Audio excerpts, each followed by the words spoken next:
سخت سردی و گرمی کا سبب۔ حدیث پاک کی روشنی میں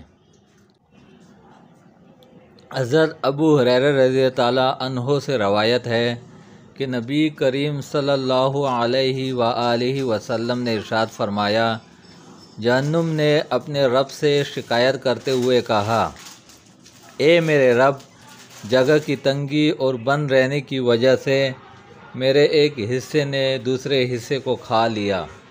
چنانچہ اللہ تعالیٰ نے اسے 2 سانسیں لینے کی اجازت دی، ایک سانس سردی کے موسم میں اور دوسری سانس گرمی کے موسم میں، لہٰذا اسی وجہ سے تمہیں سخت گرمی اور سخت سردی محسوس ہوتی ہے۔